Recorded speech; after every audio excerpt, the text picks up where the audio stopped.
Books make you hope. Books make you dream. Books make you laugh. Books make you scream. This is the Books That Make You show, discussing books with authors and experts, unraveling the inner pages of all the books that help make us who we are. Welcome to the Books That Make You show. I'm your host, Desiree Duffy, and we're talking about books that make you take a mystical path by opening up your heart to embrace wholeness. Poetry does this amazing thing to uplift us. It gives us hope, and it can help us discover ways to make ourselves whole. Chelan Harkin is our guest today, and her poetry began at age 21 on the heels of a traumatic event. It was also a mystical event and an unparalleled creative opening where inspired verse started to pour through her. Her current published books include Susceptible to Light, Let Us Dance, The Stumble and the Whirl with the Beloved, Wild Grace and the Prophetess, The Return of the Prophet, From the Voice of the Divine Feminine. Wow, that's quite a list of books. Welcome to the show. Thank you, Desiree. It's nice to be here with you. All right. Let's get into it. As a poet, as somebody who's gone through a lot to get to this point, I want to start with the big question, if you don't mind. Why? Or what do you think it is about poetry that helps lift us up? That's a good question. Well, this type of poetry, mystical poetry, I think it needs a bit of definition. Like what is it? What makes it mystical? What does that mean? And what's within it that has that effect? Because poetry is a wide spectrum and it has all kinds of different impacts and effects, from just helping people appreciate the sunset or a moment to really activating truth in people. And so mystical poetry, I'll say my first encounter with it was when I was 17 in a therapy session. And I wasn't really making much progress. I had a lot of armor around my heart. And my wise therapist thought to read me a poem by the mystical poet Hafez, who's a Persian poet from the 1400s. And in the duration of that short poem, it was as though something unlocked in my being, and I was able to access this part of myself that felt real and true and alive, that I hadn't been able to access through normal, like, therapeutic means or thinking or talking my way through something. It was such a profound moment, and it was this destiny moment too. I didn't know what the word mystical meant, but I knew whatever that was, whatever kind of power that poem had, that was something that I was supposed to do with my life too. So I would say this type of poetry has this profound effect, not just to uplift people, but it's actually kind of a transmission of this energy work that can really unlock access and this powerful experienced remembrance of who we really are. And when we can connect with that begins to debunk a lot of the conditioned myths that we've taken on about ourselves that are limiting and that stunt our lives and keep us small. There's a lot that we can tease out with what you're saying here. I have so many questions. When we talk, let's start with this concept of being made to feel whole again, and that reconnecting, because I think that's a big part of it. You talk a little bit about, making sure that you're connected with the feminine, making sure that you're kind of back on track. Can you talk about that sensation a little bit more? Absolutely. So what does it mean? I mean, there's a lot of redefinition or deeper definition, I think, that is really beneficial these days and so what does it mean to be whole? So I would say that to be whole means to, there's been a long pattern of repressing a lot in ourselves that vulnerability is still something that's been pretty it's pretty counterculture. So there are a lot of energies that move through this human form, the energy of grief, the energy of insecurity, the energy of fear, the energy of hopelessness, all of these things that we've been taught we need to reject and hold down because they won't make us look good, and then pretend that we're not those things. So my experience of what it means to be whole is not to indulge in those feelings, but to make contact with them and to feel them and to really receive them. And that as we do, we don't empower them, we empower actually our truth and our light. And then those energies that were repressed, that were kind of servants of this way of separation and a fragmented self, become free and activate and become these inspired agents of life force. You talk about going to therapy, and I know that trauma feeds into what you do as well with your beautiful poetry. Yeah. Do you want to talk about that a little bit? Because it seems to me, I hear this from so many different folks, different writers, because that's who I talk to. You just happen to be a poet, but many fiction and nonfiction writers as well talk about the childhood trauma that they had or a past trauma that actually started them on this path. Can you talk about yours? Oh, absolutely. I'm glad you asked. Yeah. So, one interesting thing about, let's see, where to begin. I came into this world, I'll just say, very, very, very clear about what people are here to do, feeling very sensitive to the light inside of us, and that we are here to live and express that light, this authentic, loving joy, and that we're here to absolutely bring forth our whole potential, not the potential that satisfies capitalism, not the potential that satisfies the patriarchy, our true, the potential of our essence to bring our gifts forth in their fullness that serves both us and the ecosystem of humanity.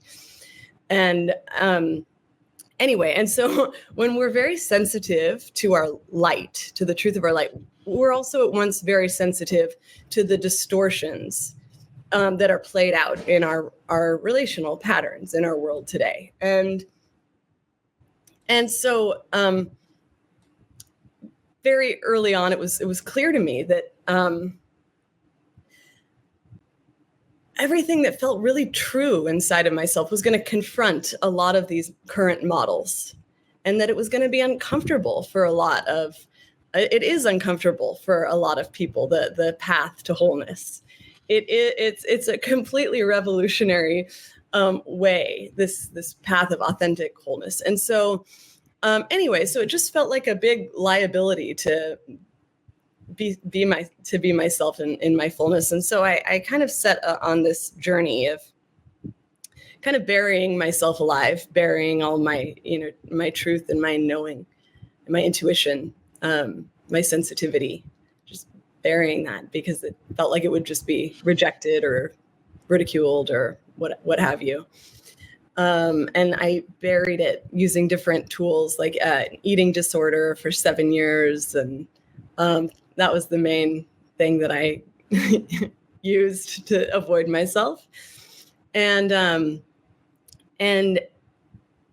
because it does take it anyway. And so you're right, though, that it was this great unburial of those gifts and seeing them not as liabilities, but as assets of transformation that has brought my gifts forward stronger and with more compassion, because I know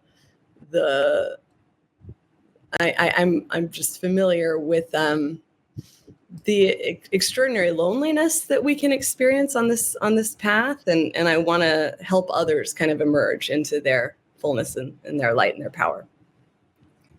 And you're doing that right now by sharing your story and your poetry, obviously. Yeah. And you know, you're hit. I wish I could hug you. I wish you were closer right now, so that because we feel it, don't we? You mentioned capitalism. You mentioned the patriarchy. You mentioned how society kind of tells us to stop being the way we are, and Yes. we're like, this is me, and that creates this feeling of fear, trepidation, and it just feels like right now in the world. And we're on the heels of some really big changes here with recent, shall we say, elections and such. But we just feel, and maybe it's just me, maybe it's just you, maybe it's just a few people, but it just feels palpable, right? It just feels intense. And it just feels like there's a big portion of the world that wants to be dismissive. And so right now, I appreciate your message of don't let them dismiss you. Be authentic. Yeah. Yeah. All right.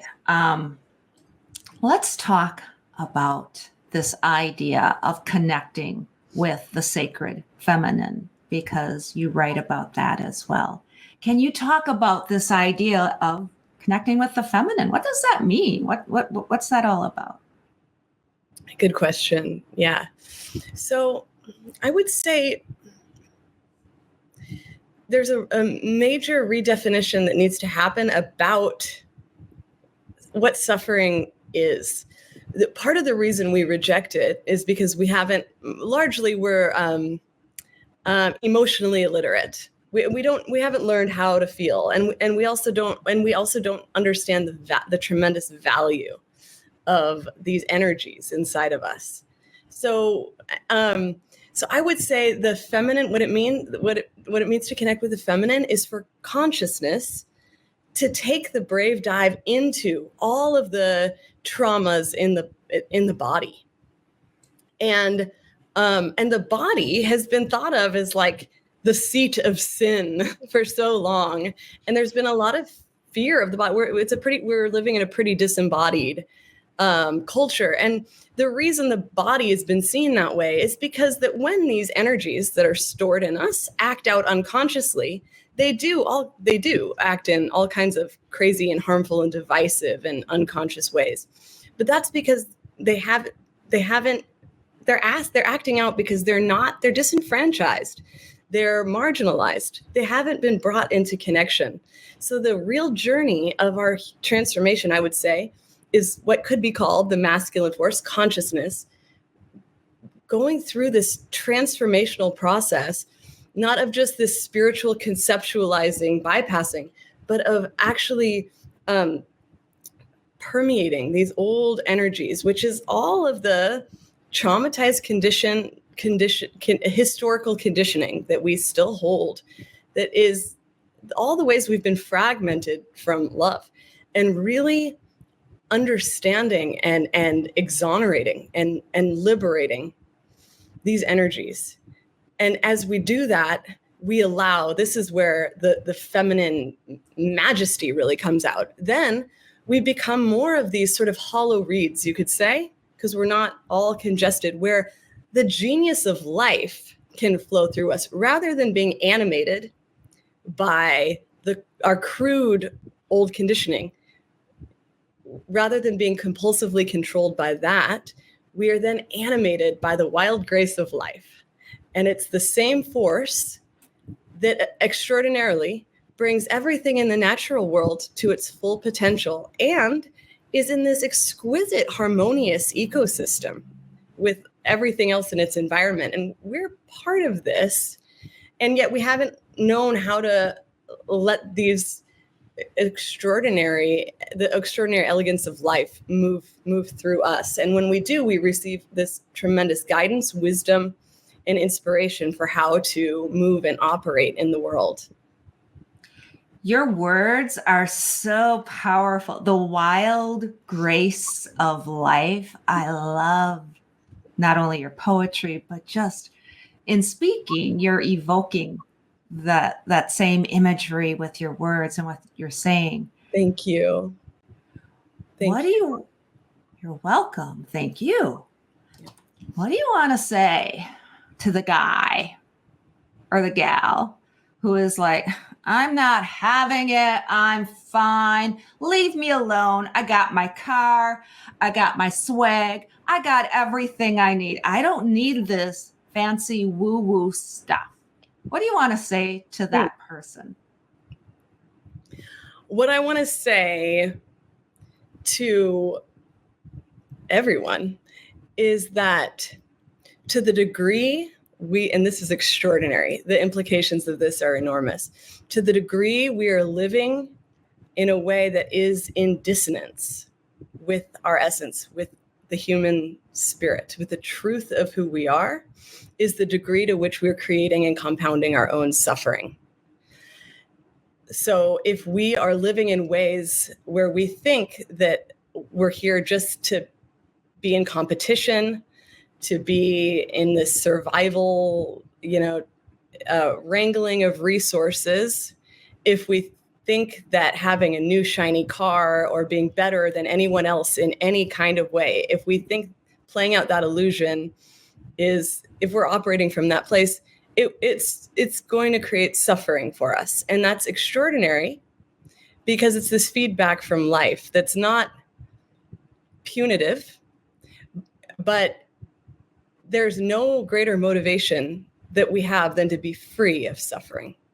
And the only way that we can be free of suffering is to be on this path of alignment with what's true in ourselves, and which also supports the reality of our human oneness. So when we start to move from that and serve that place, that's the only way that we can be liberated from suffering. So that's what I want to say. What's the first step? You got on your path because you went to therapy and you recognized this, and then you started writing poetry. Yeah. I know some people, they start journaling. I talk to a lot of writers, so it tends to revolve around writers or writing, but I don't think it has to. So what would you suggest to somebody who wants to start on their own path, on their own journey? Where should they go? That's a great question. I really feel like we need to, well, with this election, let's just go into that. I feel like I'm relating to this as a time to really activate, to move out of this paradigm of misery, loneliness, and separation, and to really commit more fully to finding and bringing forth our light. And so, we need to first be able to confront all that's in us that has come from this whole paradigm of separation from ourselves, separation from others, opposition, competition.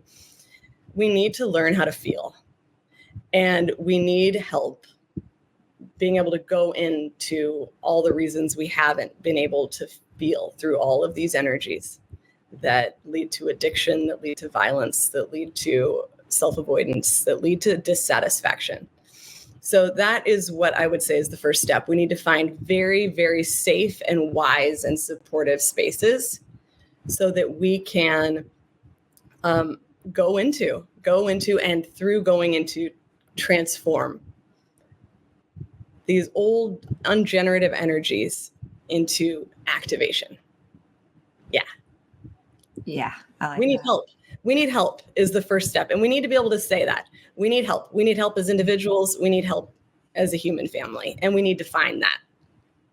Yep. It's time. And I might add, just set fear aside. I feel that so much of how we react in this world is fear-based. Yeah. And maybe we can step away from that.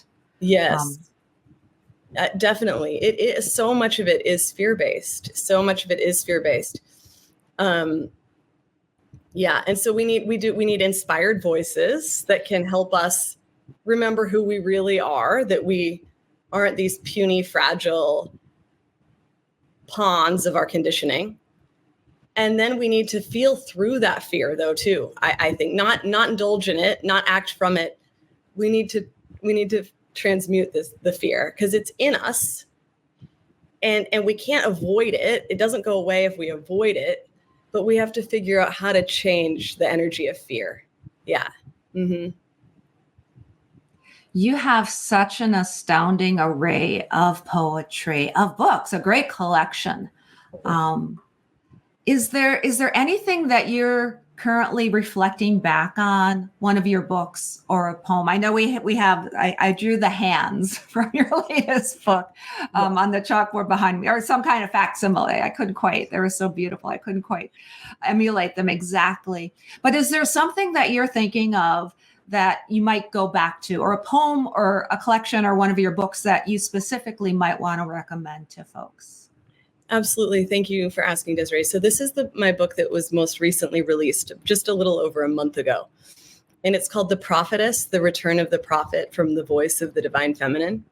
And it's really entirely intended as an inspired map charting the passage from the paradigm of separation, of hierarchy, of loneliness, of all of that, to the paradigm of fullness, wholeness, oneness. And I hope that people find this book. It came through. I wrote it in about 2 months. It's the creation of this book. It was an extraordinary story, and I trust it because it felt as though it was written through me. That it was meant to be shared and I believe in it. I really believe in its power and potency, and it's meant fully as an inspired service to help us claim our freedom, liberation, truth, light. What did that feel like? Writing it. Yeah. Talk about what it felt like it sounds like you feel like somebody or something, the universe was using you as a conduit. Absolutely. Well, first I'll share that this book, it's framed as the contemporary continuation of the classic masterpiece by Khalil Gibran. Before I published my first book of poetry 4 years ago, I had no contacts in the marketing world or the publishing world. And I had this fascinating impulse, like nothing I'd experienced, to try this experiment of saying just these authentic prayers to my favorite dead poets. One was Khalil Gibran and one was Hafez, this Persian poet that I mentioned earlier. Mm-hmm. And I just asked with an open, vulnerable, courageous heart for what I most wanted, which was marketing support. 2 weeks into that, I received an email in my inbox from one of my all-time favorite living poets, Daniel Ladinsky, who's done all the renderings of Hafez poetry that's made him a superstar to the Western world, and who wrote the foreword to the extended edition of The Prophet by Khalil Gibran. It was unbelievable. Mm-hmm. And he ended up endorsing me to the major publishing houses of the world. Several months after that, I had this lightning bolt of inspiration at this domestic kind of random moment. I just put my kids to bed. I was drawing a bath, and it was as though I was hit by this voltage that just said, it's time to write The Prophetess, and you're the one to do it. And then inspired energy that I couldn't resist, just started pouring through me. And just as a nod to the extraordinary things that happen when we kind of surrender to the force of life moving us. Like, I signed the contract for this book on the 100th year anniversary of the publishing of The Prophet. And Khalil Gibran was profoundly inspired by the Baha'i writings, which is fascinating. And I grew up in a Baha'i home. Like, that's unusual. And then the last line of his book, the last chapter of his book is entirely like a prophecy of the return of the inspiration that moved through him. And the last line of his book is, a little while, a moment of rest upon the wind, and another woman shall bear me. So it was just a wild experience, and my whole life has transformed. And it felt like the most joyful and easeful experience, because there was no resistance to this coming through. Yeah. And things seem to be happening very much for you in the time and at the time that it needs to be. So maybe this is all very, very intentional underneath it all. Yeah. Yeah, it feels that way. All right. What do you want folks to walk away from after reading The Return of the Prophet? What do you want them to feel? What do you want them to think? What's the big message that you want them to have? I'm going to just read a very short passage from Please do. the first chapter of this book. The first chapter is called The Time of the End.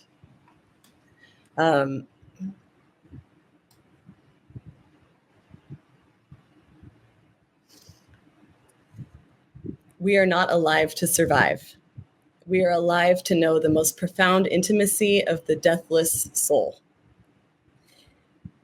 It is time to redefine everything that our patterns may come to support the flourishing of the human spirit. We are the creative agents of reality, not passive recipients of history's long dead traditions. There is an invisible movement happening of which you are all a part. It is time to participate more fully. We are all co-creators in the awakening of human consciousness. What of us will remain when we cross this threshold into the new? The new paradigm has nothing to do with domination, with judgments of good or bad, right or wrong as we've known it. It is about learning the mechanics of authentic closeness. Beautiful. Chelan, that is so magical. Thank you, Desiree. And it's so poignant and timely.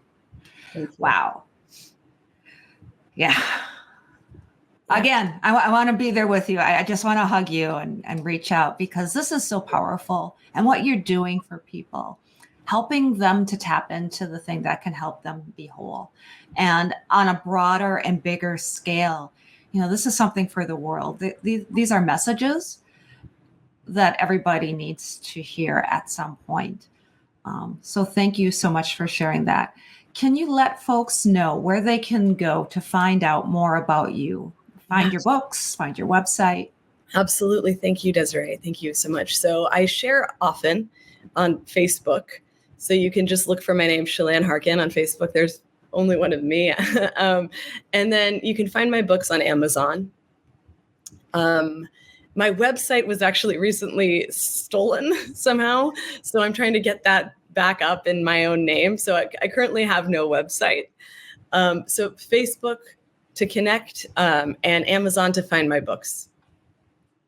Beautiful. I'm available for speaking events. I travel a lot. I love to speak. I love to be interviewed. So if you have a platform, don't hesitate to reach out.